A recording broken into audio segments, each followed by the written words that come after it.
나무하던 손을 쥐고 중실은 발밑에 깨금나무 포기를 들이쳤다. 지천으로 떨어지는 깨금알이 손안으로 오르르 들었다.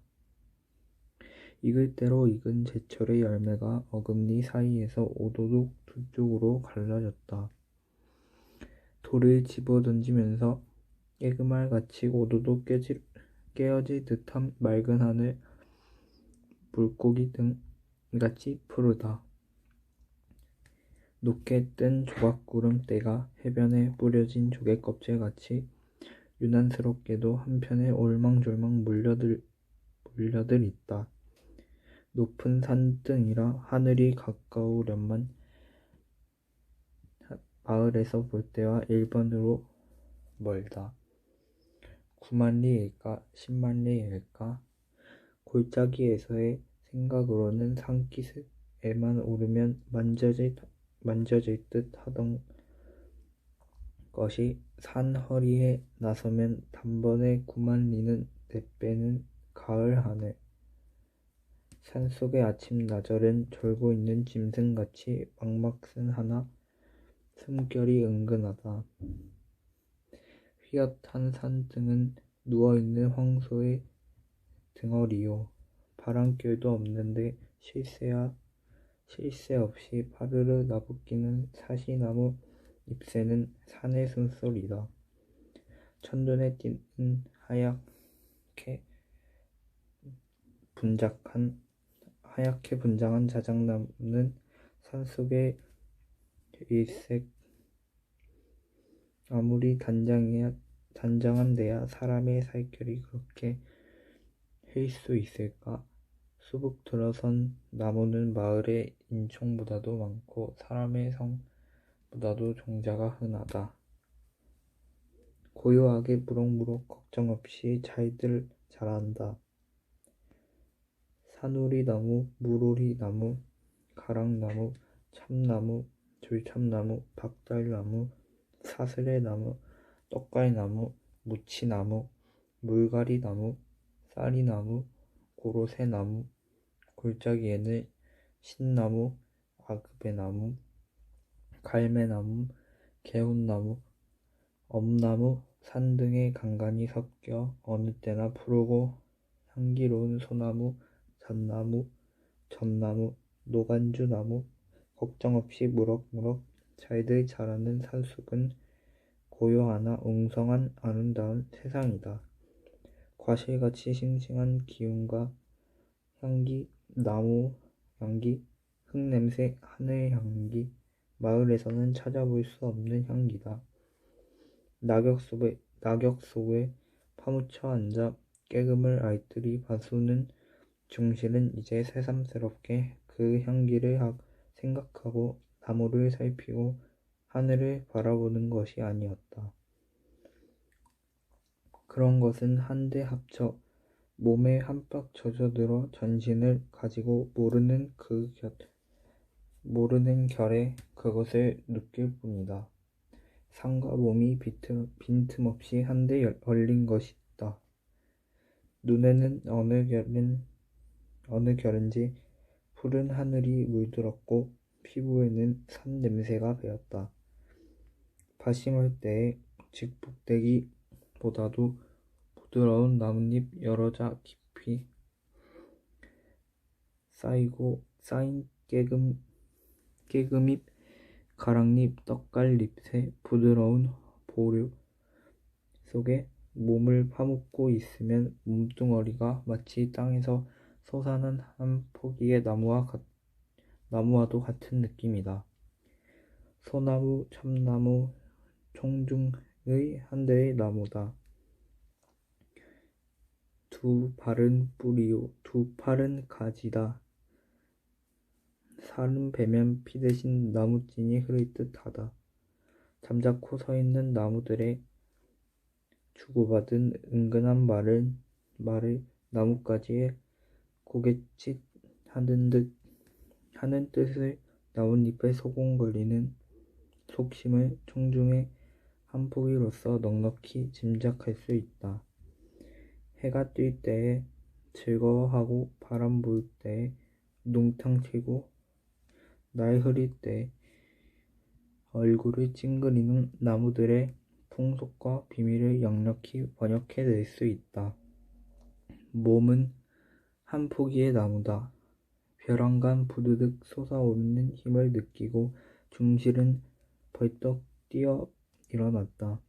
쭉 펴는 내 활개에 힘이 뻗쳐 금시에 그대로 하늘에라도 오를 듯 싶었다. 넘치는 힘을 보낼 곳 없어 할 수 없이 입을 크게 벌리고 하늘이 울려라 고함을 쳤다. 땅에서 솟는 산정기의 힘찬 단순한 목소리다. 산이 대답하고 나뭇가지가 고갯짓을 한다. 또 하나 그 소리에 대답한 것은 맞은편 산허리에서 불시에 푸드덕 날아뜨는 한 자웅의 꿩이었다. 살찐 까투리에 꽁지를 물고 나는 장기의 오색 날개가 맑은 하늘에 찬란하게 빛났다. 살찐 꿩을 보고 중실은 문득 배가 허출함을 깨달았다. 아래편 골짜기 개울 옆에 간직하여 둔 노루고기와 가랑잎새에 싸둔 갯걸이 있음을 생각하고 다시 낫을 집어들었다. 첫 잠때까지에는 한 점은 놓아야 파장되기 전에 읍내에 다다르겠고 팔아가지고는 어둡기 전에 다시 산으로 돌아와야 할 것이다. 한참 쉰 뒤라 팔에는 기운이 남았다. 버스럭거리는 나뭇잎 소리가 품 안에 요란하고 맑은 기운이 몸을 한바탕 멱 감긴 것 같다. 사는 마을보다 몇 곱절 살기가 좋은가? 산에 들어오기를 잘했다고 중실은 생각하였다. 세상에 머슴살이같이 이속 적은 생업은 없다. 싸우려고 싸운 것이 아니라 김 영감편에서 투정을 건 셈이다. 지금 와보면 처음부터 쫓아낼 의사였던 것이 확실하다. 중실은 머슴산 산지 7년에 아무것도 진 것 없이 맨 주먹으로 살던 집을 쫓겨났다. 원통하였으나 애통하지는 않았다. 해마다 사경을 또박또박 받아본 일 없다. 옷 한 벌 버젓하게 얻어 입은 적 없다. 명절에는 놀이할 돈도 흠푼이 없이 늘 개보름 새듯 하였다. 장가들이고 집 사고 살림을 내준다는 것도 헛소리였다. 첩을 건드렸다는 생뚱같은 다짐이었으나 그것은 처음부터 계책한 억지요. 졸색의 등글개 따위에는 손댈 염도 없었던 것이다.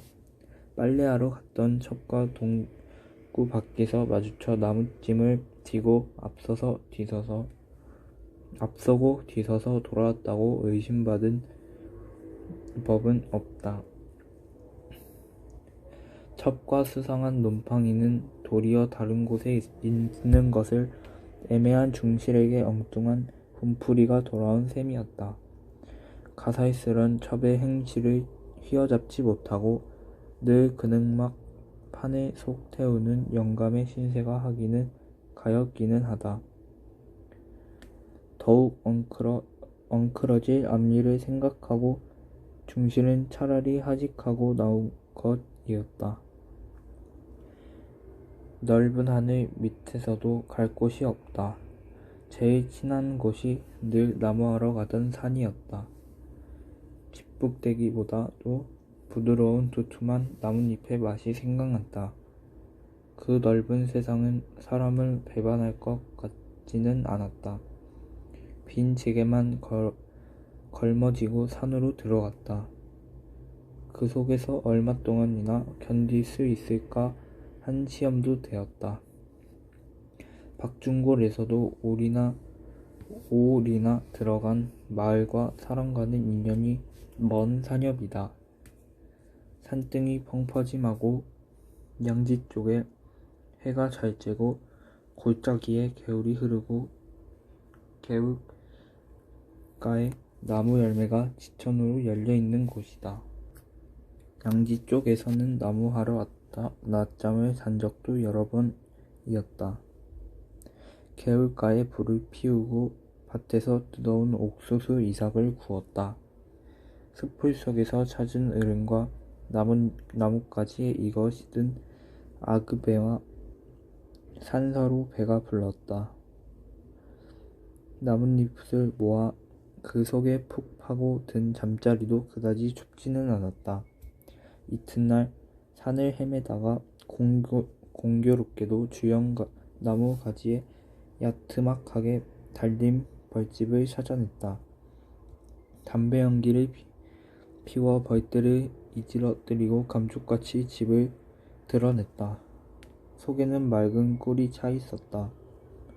사람을 살라고 마련 듯 싶었다. 꿀은 조금으로도 요기가 되었다. 개와 함께 여러 날 양식이 되었다.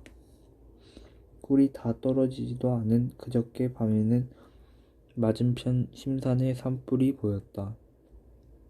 백일홍같이 새빨간 불꽃이 어둠 속에 가깝게 솟아올랐다. 낮부터 타기 시작한 것이 밤에 들어서 겨우 알려진 것이었다. 누구에게 먹히는 뽕잎같이 아물아물해진 것 같으나 기실은 한자리에서 아롱아롱 타는 것이었다.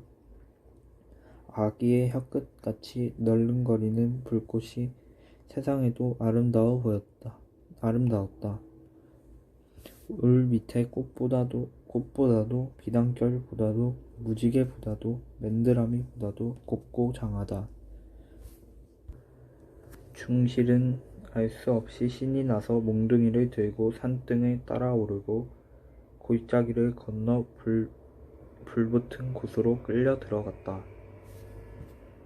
가깝게 보이던 것과는 딴판으로 꽤 멀었다. 불은 산등으로 들러붙어 골짜기로 타 내려갔다. 확기가 확확 튀어 가까이 갈 수 없었다. 후끈후끈 무더웠다. 나뭇가지가 탁탁 튀며 땅이 쨍쨍 울렸다. 민출한 자작나무는 가지에 불이 피어올라 한 포기에 산 호수 같은 불나무로 변하였다. 헛되이 타는 모두가 아까웠다. 중실은 어쩌는 수 없이 몸뚱이를 쓸데없이 휘두르며 불테두리를 빙빙 돌 뿐이었다. 불은 힘에 붙이는 것이었다. 확실히 간 보람은 있었다. 그을린 노루 한 마리를 얻은 것이었다. 불테두리를 뚫고 나오지 못한 노루는 산골짜기에서 뱅뱅 돌아 결국 불벼락을 맞은 것이다. 물론 그것을 얻을 때는 불도 거의 다 탄 새벽이었으나 외로운 짐승이 몹시 가엾었다. 이미 죽은 후에 고기라 중실은 그것을 짊어지고 산으로 돌아갔다. 사람을 살리자는 신의 뜻이라고 비위 좋게 생각하면 그만이었다. 여러 날 동안 흐뭇한 양식이 되었다. 다만 한 가지 그리운 것이 있었다. 짠맛 소금이었다. 사람은 그립지 않았으나 소금이 그리웠다. 그것을 어쩌는 생각으로만 마음이 그리웠다. 힘 잘하는 데까지 지었다. 20리 길을 부지런히 걸으려니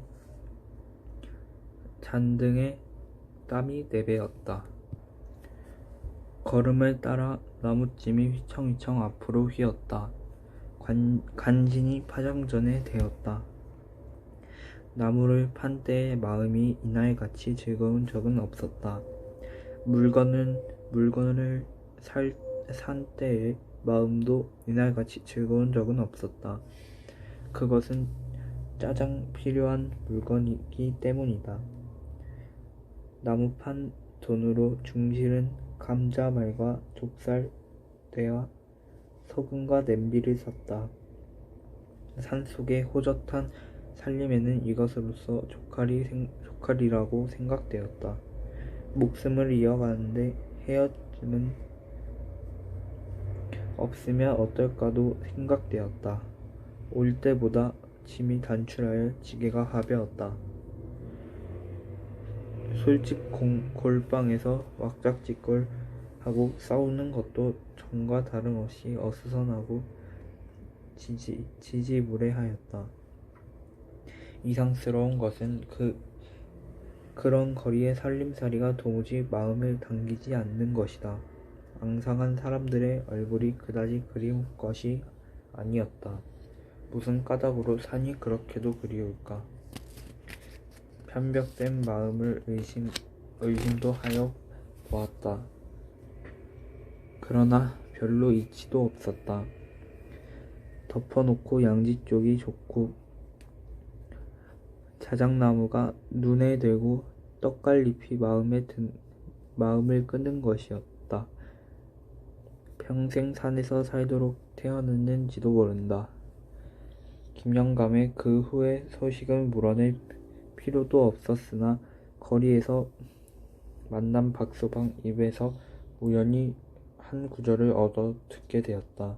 병든 둥글게 접은 기어코 김영감의 눈을 감춰 채석이와 준행랑을 놓았다. 종적을 수색 중이나 아직도 오리무중이라 한다. 사랑방에서 고시랑 잠을 못 이루 60 노인의 꼴이 측은하게 눈에 떠올랐다. 애매한 머슴을 내쫓았음을 뉘우치리라고 생각되었다. 그러나 중실에게는 물론 다시 살러 들어갈 뜻도 노인을 위로하고 싶은 친절도 가지기 싫었다. 다만 거리의 살림이라는 것이 더 한층 어수선하게 여겨질 뿐이다. 산으로 향하는 저녁길이 한결 개운하다. 개울가에 냄비를 걸고 서투른 솜씨로 지은 저녁을 마쳤을 때는 밤이 저기 어두웠다. 깊은 하늘에 별이 총총 돋고 조선달이 나뭇가지를 올감이 지었다. 새들도 깃들고 바람도 자고 개울물만이 쫄쫄쫄쫄 숨쉰다. 검은 산등은 잠든 황소다. 등걸불이 탁탁 튄다. 나뭇잎 타는 냄새가 몸을 휩싸며 고소하다. 불을 쬐며 담배를 피우니 몸이 훈훈하다. 더 말할 것 없이 마음이 만족스럽다. 한 가지 욕심이 솟아올랐다. 밥 짓는 일이란 머슴의 할 일이 못 된다. 사내 자식은 역시 밭 깔고 나무를 하는 것이 옳은 것이다. 장가를 들려면 이웃집 용녀만한 색시는 없었다. 용녀를 데려다 밥 위를 맡길 수밖에는 없다고 생각하였다. 용녀를 생각만 하여도 즐겁다. 궁리가 차례차례로 솔솔 풀렸다. 굵은 나무를 베어다 껍질째 토막을 내 양지 쪽에 쌓아 올려 단칸에 조촐한 오두막을 짓겠다. 펑퍼짐한 산허리를 일궈 밭을 만들고 봄부터 감자와 기리를 갈 작정이다. 오랍들에 우리를 세우고 염소와 돼지와 닭을 칠터 산에서 노루를 산채로 붙들면 우리 속에 같이 기르고 용녀가 집 일을 하는 동안 밭을 가꾸고 나무를 할 것이며 아이를 낳으면 소같이 상같이 튼튼하게 자라랬다. 용녀가 만약 말을 안 들으면 밤중에 내려가 가만히 업어올걸. 산에서 들어오면 별 수 없지. 한번 산에 들어오면 별 수 없지.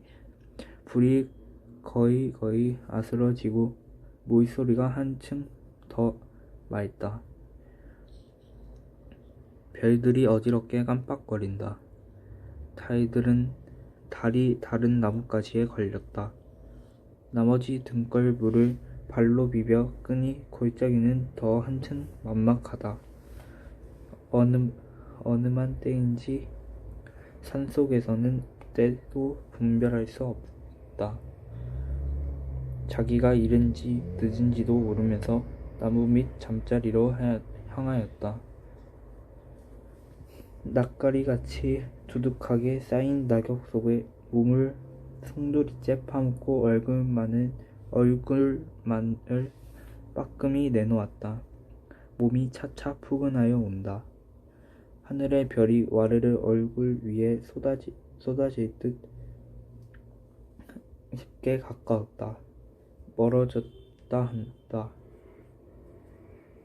별 하나, 나 하나, 별 둘, 나 둘, 별 셋, 나 셋 세는 동안에 중실은 제 몸이 스스로 별이 됨을 느꼈다.